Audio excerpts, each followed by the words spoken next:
Hello दोस्तों, नमस्कार। स्वागत करता हूँ आप सभी को इस चैनल नासा ऑनलाइन क्लासेज में। और आज हम लोग पढ़ने वाले हैं विज्ञान, जो कि अंग्रेजी में हम लोग साइंस कहते हैं। विज्ञान से वीवीआई जो 100 ऑब्जेक्टिव प्रश्न को समझने वाले हैं। 100 बहुत ही वीवीआई प्रश्न होने वाला है, तो आप सभी लोग सही तरीके से इसे अध्ययन कर लीजिएगा और साथ ही याद करते हुए चलिएगा। क्योंकि इसी से प्रश्न आने आने वाला है और बिल्कुल यही उम्मीद रख के चलना है। तो चलिए पहला प्रश्न देखते हैं। और पहला प्रश्न में क्या लिखा हुआ है? पहला प्रश्न में लिखा हुआ है कि रासायनिक अभिक्रिया क्या है। रासायनिक अभिक्रिया क्या है? तो रासायनिक अभिक्रिया क्या है? यह एक रासायनिक परिवर्तन है। यहाँ पर यह एक रासायनिक परिवर्तन है। और इसके बाद 2 नंबर में देखते हैं। 2 नंबर में लिखा हुआ है कि निम्न में से कौन ऊष्मक्षेपी है। निम्न में से कौन ऊष्मक्षेपी है? तो कौन है? श्वसन है। 2 के बाद 3 नंबर प्रश्न में देखते हैं। ऐसे ही आप सभी को कराया जाएगा, ऐसा नहीं कि ऑप्शन बोला जाएगा एक एक करके। तो आप लोग ऑप्शन अपने मन में पढ़ लीजिएगा जल्दी जल्दी से, क्योंकि वीडियो शॉर्ट रखना है, ज़्यादा लॉन्ग में नहीं जाना है। लिखा हुआ है कि जंग लगना किसका उदाहरण है। तो जंग लगना किसका उदाहरण है? तो यह एक ऑक्सीकरण का उदाहरण है। 3 के बाद 4 नंबर में, और यहाँ पर लिखा हुआ है कि निम्न में से कौन अम्ल है। तो निम्न में से कौन अम्ल है? HCl, हाइड्रोक्लोरिक अम्ल। 4 के बाद 5 नंबर में देखते हैं, और लिखा हुआ है कि बेकिंग सोडा का रासायनिक नाम क्या है, या तो हम लोग कह सकते हैं कि उसका सूत्र क्या है। तो इसका रासायनिक सूत्र क्या है? NaHCO3। NaHCO3। 6 नंबर प्रश्न में लिखा हुआ है कि जिसका pH मान 7 होता है वह क्या दर्शाता है। तो क्या दर्शाता है? वह उदासीन को दर्शाता है, यानी यहाँ पर क्षारीय को दर्शाता है। यहाँ पर pH मान जिसका 7 होता है वह क्षारीय को दर्शाता है, क्षारीय को नहीं बल्कि उदासीन को दर्शाता है। यहाँ पर ऑप्शन सी सही होगा। 6 के बाद 7 नंबर देखते हैं, और 7 नंबर में लिखा हुआ है कि धातुओं को पीटकर पतली चादर बनाना क्या कहलाता है। धातुओं को पीटकर पतला चादर बनाना क्या कहलाता है? तो क्या कहलाता है? वह आघात वर्धनीयता कहलाता है, यानी कि ऑप्शन बी सही हो जाएगा। 8 नंबर में लिखा हुआ है कि सबसे हल्की धातु कौन सी है। तो सबसे हल्की धातु कौन सी होती है? तो वह लिथियम होती है। 8 के बाद 9 नंबर देखते हैं। 9 नंबर में लिखा है कि अयस्क से धातु निकालने की प्रक्रिया को क्या कहते हैं। तो अयस्क से धातु निकालने की प्रक्रिया को निष्कर्षण कहते हैं। 10 नंबर में लिखा है कि निम्न में से कौन है जो अधातु है। तो निम्न में से कौन धातु नहीं है, यानी कि अधातु है।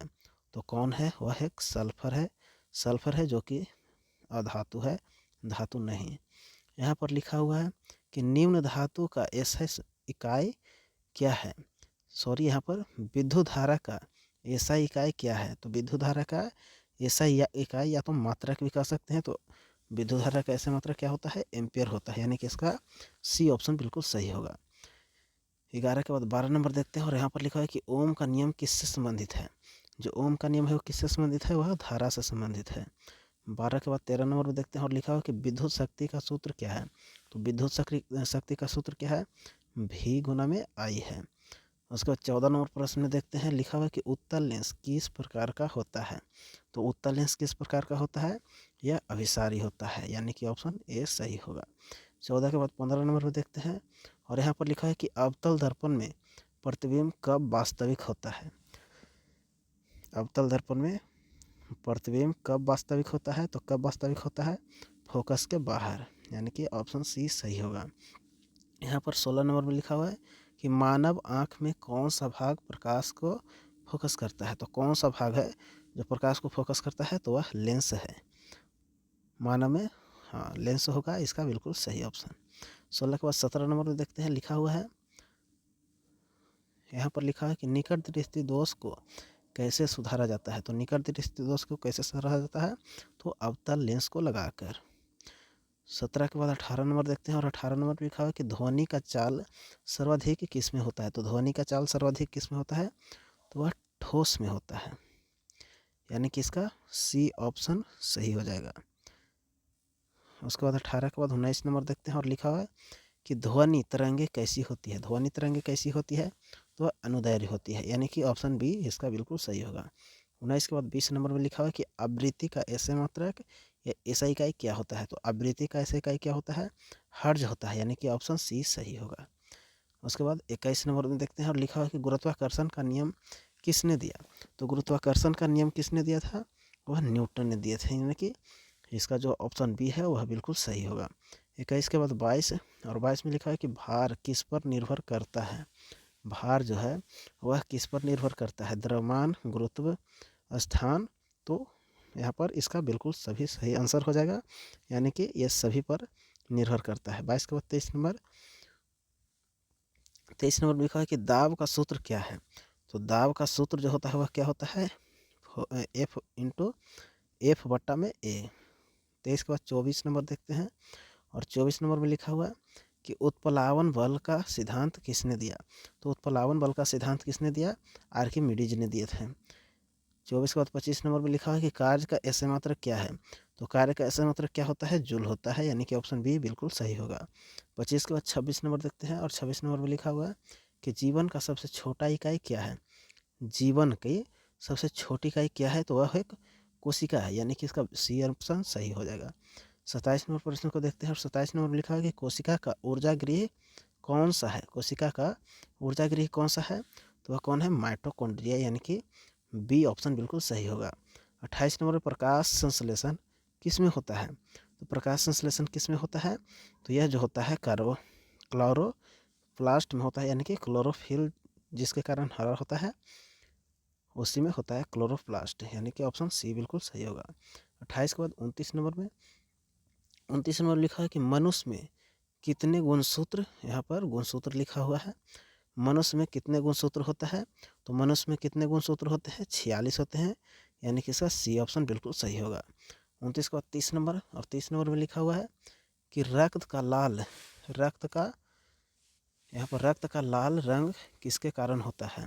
तो रक्त जो होता है वह लाल रंग किसके कारण होता है? तो वह हीमोग्लोबिन के कारण होता है, यानी कि ऑप्शन बी सही होगा। तो इसके बाद 31 नंबर देखते हैं, और 31 नंबर में लिखा है कि श्वसन का मुख्य उद्देश्य क्या है? तो श्वसन का मुख्य उद्देश्य क्या है? ऊर्जा को प्राप्त करना, यानी कि ऑप्शन बी सही होगा। अब इसके बाद चलते हैं 32 नंबर में, और 32 नंबर में लिखा हुआ है कि एरोबिक श्वसन में क्या आवश्यक है? एरोबिक श्वसन में क्या आवश्यक है? तो क्या आवश्यक है एरोबिक में? ऑक्सीजन होना आवश्यक है, यानी कि इसका सी ऑप्शन सही होगा। 32 के बाद 33 नंबर में लिखा है कि मानव हृदय, यहाँ पर मानव हृदय में कितने कक्ष होते हैं? तो मानव हृदय में कितने कक्ष होते हैं? 4, इसका सी ऑप्शन बिल्कुल सही होगा। 33 के बाद 34 नंबर देखते हैं, 34 नंबर लिखा है कि पौधे में जल का परिवहन किसके द्वारा होता है? पौधों में जल का परिवहन किसके द्वारा होता है? तो किसके द्वारा होता है जल का परिवहन? यहाँ पर जाइलम के द्वारा होता है, यानी कि ऑप्शन बी सही हो जाएगा। पाचन का शुरुआत कहाँ से होता है? पाचन का शुरुआत मुख से चालू हो जाता है, यानी कि सी ऑप्शन बिल्कुल सही होगा। लिखा हुआ कि हार्मोन क्या है? तो हार्मोन क्या है?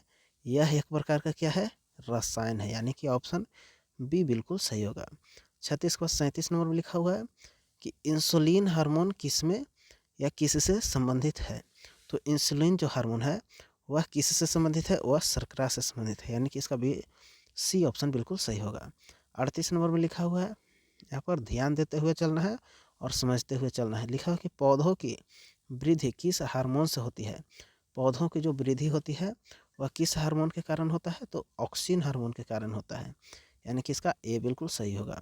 यहाँ पर लिखा है कि परागन क्या है? तो परागन क्या है? परागन एक प्रकार के पराग का स्थानांतरण है, यानी कि इसका सी ऑप्शन बिल्कुल सही होगा। 39 के बाद 40 नंबर देखते हैं, और लिखा है कि निषेचन के बाद क्या बनता है? तो निषेचन के बाद जो बनता है उसे क्या कहते हैं? उसे भ्रूण कहते हैं, जो कि अंडाशय में निर्माण होता है, या तो जिसका कह सकते हैं कि अंडाशय में निर्माण होता है और वह निषेचन के बाद होता है। 40 के बाद 41 में लिखा हुआ कि वंशागत की अध्ययन किसने किया? वंशागति का अध्ययन किसने किया? तो वंशागति का अध्ययन किसने किया? मेंडल ने किया, जो कि मटर के पौधा पर किया था। अब यहाँ पर 42 नंबर पर चलते हैं। 42 नंबर में लिखा हुआ कि जीन कहाँ पाए जाते हैं? जीन जो होता है वह कहाँ पाया जाता है? तो जीन जो होता है वह नाभिक में पाया जाता है, यानी कि यहाँ पर 42 का बी ऑप्शन सही होगा। अब चलते हैं 43 नंबर में। 43 नंबर में लिखा हुआ है कि डीएनए का पूरा नाम क्या है? तो डीएनए का पूरा नाम क्या है? डीऑक्सी न्यूक्लिक एसिड है, यानी कि इसका बी बिल्कुल सही होगा। 43 के बाद 44 नंबर देखते हैं। 44 नंबर में लिखा हुआ कि विकास का सिद्धांत, यहाँ पर विकास का सिद्धांत किसने दिया? तो विकास का सिद्धांत किसने दिया? यहाँ पर डार्विन ने दिया, यानी कि ऑप्शन बी सही होगा। 44 के बाद अब 45 नंबर प्रश्न को देखते हैं और 45 नंबर में लिखा हुआ कि प्राकृतिक चयन, यहाँ पर प्राकृतिक चयन किससे संबंधित है? प्राकृतिक चयन किससे संबंधित है? तो प्राकृतिक चयन जो है वह विकास से संबंधित है, यानी कि बी ऑप्शन बिल्कुल सही होगा। 46 नंबर प्रश्न में लिखा हुआ है कि पर्यावरण का मुख्य घटक क्या है? पर्यावरण का मुख्य घटक क्या है? तो वह इनमें से सभी होगा, जल भी होगा, वायु भी होगा, जीवन भी होगा, यानी कि इसका ऑप्शन सी डी सही होगा, बिल्कुल सही होगा। 46 के बाद 47 नंबर में लिखा हुआ है कि खाद्य श्रृंखला की शुरुआत किससे होती है?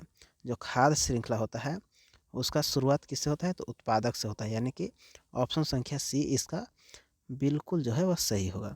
47 के बाद 48 नंबर में देखते हैं और 48 में लिखा हुआ है कि जैव अपघटक कौन है? जैव अपघटक जो है वह कौन है? तो वह एक बैक्टीरिया है जो कि जैव अपघटक के रूप में जाना जाता है। 48 के बाद 39 नंबर में लिखा हुआ है कि ओजोन परत किससे रक्षा करती है? ओजोन परत किससे रक्षा करती है?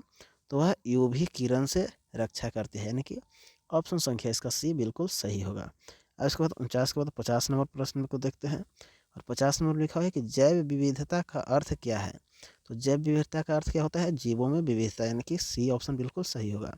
50 के बाद 51 नंबर में लिखा हुआ है कि नवीकरणीय ऊर्जा स्रोत कौन सा है? तो नवीकरणीय ऊर्जा स्रोत कौन सा है? तो यहाँ पर सौर ऊर्जा नवीकरणीय ऊर्जा स्रोत है, यानी कि इसका सी ऑप्शन सही होगा। 51 के बाद 52 नंबर देखते हैं, लिखा हुआ है कि यहाँ पर थर्मल पावर लिखा हुआ है कि थर्मल पावर प्लांट किससे ऊर्जा बनाती है? तो थर्मल पावर प्लांट जो होता है वह किससे ऊर्जा बनाती है? तो वह कोयला से ऊर्जा बनाती है, यानी कि इसका सी ऑप्शन बिल्कुल सही होगा। 52 के बाद 53 नंबर देखते हैं और लिखा हुआ है कि जैव ईंधन किससे बनता है? जो जैव ईंधन होता है वह किससे बनता है? तो वह पौधों से बनता है, यानी कि जीव जंतुओं से बनता है, पौधों से बनता है। 53 के बाद हम 54 नंबर देखते हैं और 54 नंबर में लिखा हुआ है कि वन्य जीव संरक्षण का उद्देश्य क्या है? वन्य जीव संरक्षण का उद्देश्य क्या है? तो वन्य जीव संरक्षण का उद्देश्य क्या है? सुरक्षा है, यानी कि सी उसका ऑप्शन सही होगा। 54 के बाद 55 नंबर लिखा हुआ है कि राष्ट्रीय उद्यान क्या है? तो राष्ट्रीय उद्यान क्या है? राष्ट्रीय उद्यान है जो संरक्षित क्षेत्र है, यानी कि ऑप्शन संख्या सी इसका सही होगा। 55 के बाद 56 नंबर में लिखा हुआ है कि अपशिष्ट प्रबंधन का सही तरीका कौन सा है? अपशिष्ट प्रबंधन का सही तरीका कौन सा है? तो यहाँ पर कौन सा होगा? पुनर्चक्रण जो होगा वह अपशिष्ट प्रबंधन का सही तरीका होगा। 56 के बाद 57 नंबर प्रश्न को देखते हैं और 57 नंबर में क्या लिखा हुआ है? 57 में लिखा हुआ है कि प्लास्टिक क्यों हानिकारक है? प्लास्टिक क्यों हानिकारक है? तो यह अपघटित नहीं होता है, यानी कि यह कभी अपने में विलय नहीं होता है, इसका ऑप्शन सी सही होगा। 57 के बाद 58 नंबर और 58 में लिखा हुआ है कि जैव अपघटनीय पदार्थ कौन है? जैव अपघटनीय पदार्थ कौन है? तो यहाँ पर पति जो है वह जैव अपघटनीय है, यानी कि यह विलीन हो जाता है। 58 के बाद 59 नंबर प्रश्न में लिखा है कि पर्यावरण, यहाँ पर पर्यावरण प्रदूषण का मुख्य कारण क्या है? तो मुख्य कारण क्या है? वह उद्योग है, यानी कि कल कारखाने का प्रयोग उद्योग कहलाता है। और 60 नंबर प्रश्न लिखा हुआ है कि जल प्रदूषण किससे होता है? जल प्रदूषण जो होता है वह किससे होता है? तो वह जो होता है अपशिष्ट से होता है, यानी कि इसका बी ऑप्शन बिल्कुल सही होगा और क्लियर होगा। 60 के बाद 61 नंबर प्रश्न लिखा है कि अम्ल वर्षा का मुख्य कारण क्या है? तो अम्ल वर्षा का जो होता है मुख्य कारण वह कौन है? SO2 सल्फर डाइऑक्साइड कह सकते हैं। अब इसके बाद 61 के बाद 62 नंबर चलते हैं। ग्रीन हाउस प्रभाव किससे होता है? ग्रीन हाउस प्रभाव जो है वह किससे होता है? तो वह कार्बन डाइऑक्साइड से होता है, यानी कि सी इसका ऑप्शन सही होगा। 62 के बाद 63 में लिखा है कि ग्लोबल वार्मिंग का यहाँ पर ग्लोबल वार्मिंग का परिणाम क्या है? ग्लोबल वार्मिंग का परिणाम क्या है? तो ताप में वृद्धि है। ग्लोबल वार्मिंग का परिणाम क्या है? ताप में वृद्धि, यानी कि बी ऑप्शन बिल्कुल सही होगा। 63 के बाद 64 नंबर प्रश्न को देखते हैं और यहाँ पर लिखा हुआ है कि पृथ्वी पर जीवन के लिए आवश्यक गैस कौन है? तो कौन सा है? ऑक्सीजन, यानी कि ऑप्शन बी बिल्कुल सही होगा। और यहाँ पर 65 नंबर लिखा है कि जल का रासायनिक सूत्र क्या है? तो H2O होता है। 65 के बाद 66 नंबर में लिखा है कि परमाणु का खोज किसने किया? तो परमाणु का खोज किसने किया था? जो परमाणु का खोज किया था वह डाल्टन ने किया था, यानी कि ऑप्शन बी इसका बिल्कुल सही होगा। 66 के बाद 67 नंबर प्रश्न को देखते हैं और लिखा है कि इलेक्ट्रॉन का आवेश कैसे होता है। इलेक्ट्रॉन का जो होता है आवेश वह क्या होता है, तो वह ऋणात्मक होता है। इसका बी ऑप्शन बिल्कुल सही होगा। 67 के बाद 68 नंबर में लिखा हुआ है कि नाभिक में क्या होता है। नाभिक में क्या होता है, तो नाभिक में क्या क्या होता है, प्रोटॉन और न्यूट्रॉन होता है, यानी कि इसका बी ऑप्शन बिल्कुल सही होगा। 68 के बाद 59 नंबर, सॉरी यहाँ पर 59 नहीं 69 कह सकते हैं। तो यहाँ पर 69 नंबर प्रश्न में लिखा है कि परमाणु संख्या क्या दर्शाती है। तो परमाणु संख्या जो होती है वह प्रोटॉन को दर्शाती है, यानी कि इसका बी ऑप्शन बिल्कुल सही होगा। इसके बाद 70 नंबर में लिखा है कि समस्थानिक क्या है। समस्थानिक क्या है, तो समस्थानिक जो है समान परमाणु की संख्या है, यानी कि बी ऑप्शन बिल्कुल सही होगा। 70 के बाद 71 नंबर लिखा है कि कार्बन की संयोजकता कितने होते हैं।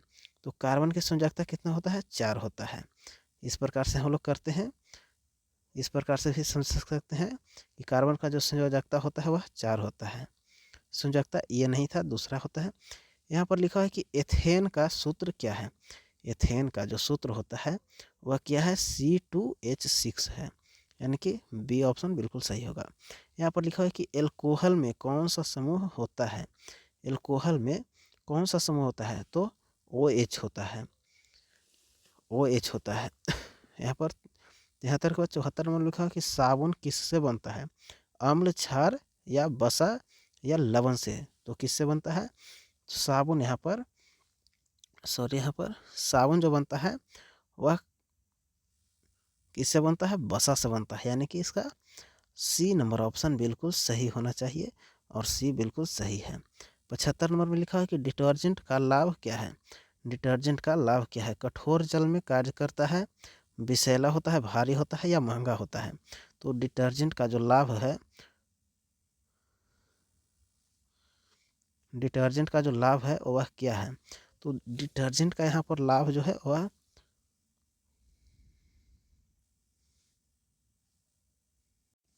यहाँ पर लिखा हुआ कि डिटर्जेंट का लाभ क्या है। तो डिटर्जेंट का लाभ क्या होगा, यह जो है कठोर जल में भी कार्य करता है, यानी कि इसका बी ऑप्शन बिल्कुल सही होगा। 75 के बाद 76 में लिखा हुआ है, यहाँ पर देख लेते हैं। लिखा हुआ कि चुंबक के सामान्य ध्रुव क्या होते हैं।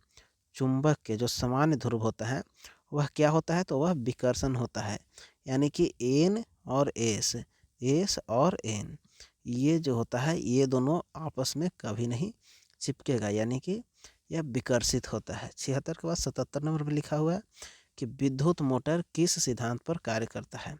जो विद्युत मोटर होता है वह किस सिद्धांत पर काम करता है, तो वह चुंबकीय प्रभाव पर काम करता है, यानी कि इसका बी ऑप्शन बिल्कुल सही होगा। 77 के बाद 78 नंबर में लिखा हुआ कि फ्यूज का जो उपयोग क्यों किया जाता है।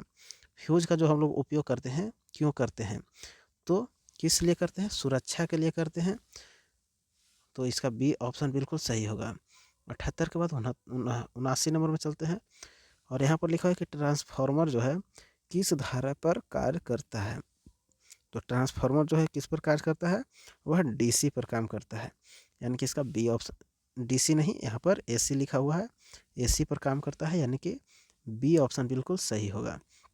79 के बाद 80 नंबर प्रश्न में लिखा हुआ है कि घरेलू विद्युत आपूर्ति कितनी वोल्ट देती है। तो घरेलू जो विद्युत आपूर्ति होती है वह 220 वोल्ट देता है, यानी कि बी ऑप्शन बिल्कुल सही होगा। 80 के बाद 81 नंबर में लिखा है कि गति का एसआई मात्रक क्या है। गति का जो है एसआई मात्रक क्या है, तो गति का एसआई मात्रक क्या होता है, मीटर प्रति सेकंड होता है, यानी कि इसका बी ऑप्शन बिल्कुल सही होगा। 81 के बाद 82 नंबर देखते हैं और लिखा हुआ है कि त्वरण, त्वरण का अर्थ क्या है। त्वरण का अर्थ क्या होता है, त्वरण का यहाँ पर अर्थ क्या होता है, वेग में परिवर्तन त्वरण कहलाता है, यानी कि इसका बी ऑप्शन बिल्कुल सही होगा। 82 के बाद 83 नंबर लिखा है कि न्यूटन का तीसरा नियम क्या है। न्यूटन का तीसरा नियम क्या है, तो तीसरा नियम क्या है, यहाँ पर क्रिया प्रतिक्रिया है, क्रिया प्रतिक्रिया, यहाँ पर ऑप्शन सी बिल्कुल सही होगा। यहाँ पर ऑप्शन के रूप में है तो हमें सिर्फ शॉर्ट के रूप में जानना है और लॉन्ग के रूप में तो थोड़ा सा बड़ा भी लिखा सकता है, तो इस प्रकार से हम लोग समझ सकते हैं। और 83 के बाद 84 नंबर में लिखा है कि संवेग का सूत्र क्या है। यहाँ पर संवेग का जो सूत्र होता है वह क्या होता है, एम भी होता है, यानी कि ऑप्शन ए बिल्कुल सही होगा। 84 के बाद 85 नंबर पर लिखा हुआ है कि ऊर्जा संरक्षण का नियम क्या कहता है। ऊर्जा संरक्षण के नियम क्या कहता है, तो ऊर्जा संरक्षण के नियम यहाँ पर ऊर्जा न बनती न नष्ट होती है। ऊर्जा है जो न बनती है न नष्ट होती है, यानी कि सी ऑप्शन बिल्कुल सही है। 86 नंबर प्रश्न लिखा है कि प्रकाश का परिवर्तन किस सतह से होता है, तो वह किस सतह से होता है, चिकनी सतह से होता है। और पारदर्शी, खुरदरी या इनमें से सभी।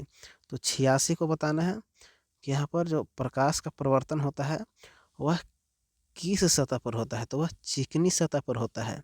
जैसे कि यहाँ पर कोई खुरदरी वस्तु है, तो यहाँ से जब प्रकाश आएगा तो वापस लौटकर नहीं जाएगा, वो अपने आप में ही रख लेगा। लेकिन जैसे ही चिकनी वस्तु पर देंगे तो ये वापस से जाने देगा, यानी कि वह चिकनी वस्तु पर होता है।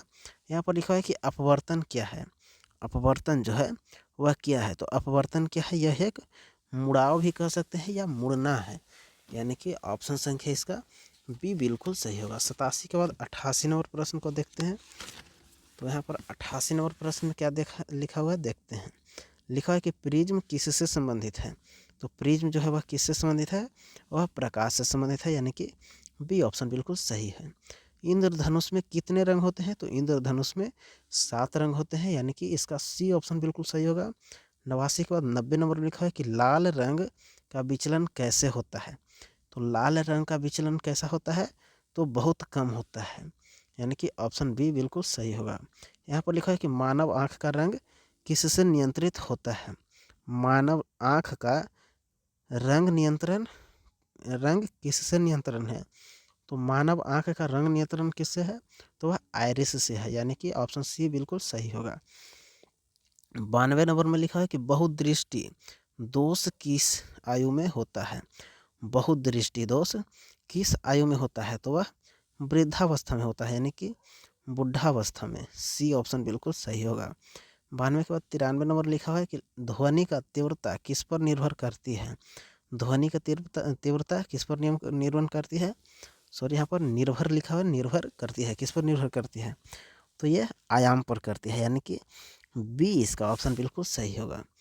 93 के बाद 94 नंबर में लिखा हुआ है कि अल्ट्रासोनिक तरंगों की आवृत्ति कितनी होती है, तो अल्ट्रासोनिक तरंगों की आवृत्ति जो होती है वह 20 के हर्ट्ज होता है, यानी कि 20 किलो हर्ट्ज से अधिक कह सकते हैं, तो इसका ऑप्शन सी बिल्कुल सही होगा। अब 94 के 95 नंबर प्रश्न को देखते हैं और लिखा है कि सोनार क्या है, SONAR किससे संबंधित है, तो यह किससे संबंधित है, तो यह जो है ध्वनि से संबंधित है, यानी कि बी ऑप्शन बिल्कुल सही होगा। 95 के बाद 96 नंबर चलते हैं और लिखा हुआ है कि जीवाश्म ईंधन कौन सा है, तो जीवाश्म ईंधन जो है वह कोयला है, यानी कि इसका सी नंबर ऑप्शन बिल्कुल सही होगा। इसके बाद लास्ट 4 प्रश्न और बचा हुआ है। तो यहाँ पर लिखा हुआ है कि परमाणु ऊर्जा किससे प्राप्त होती है, जो परमाणु ऊर्जा है वह किससे प्राप्त होता है, तो वह नाभिक से प्राप्त होता है, यानी कि बी ऑप्शन बिल्कुल सही होगा।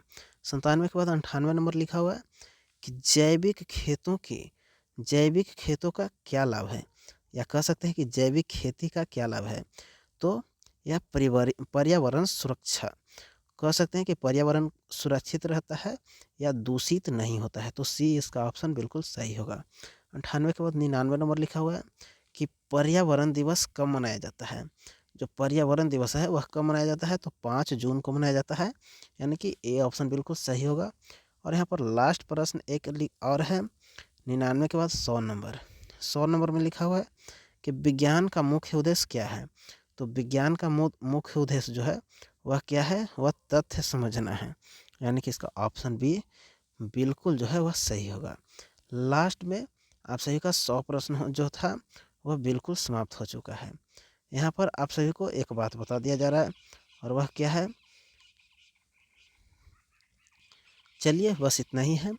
अब आगे सब सिर्फ आप सभी को एक काम करना है कि ये वीडियो आप सभी को अच्छा लगा है तो सब्सक्राइब कर लेना है और अपने दोस्तों के पास शेयर करना है, और लास्ट में लाइक करते हुए दूसरे वीडियो पर चले जाना है, या तो सेम इसी वीडियो का जो है वह क्या कर सकते हैं, रिवीजन कर सकते हैं।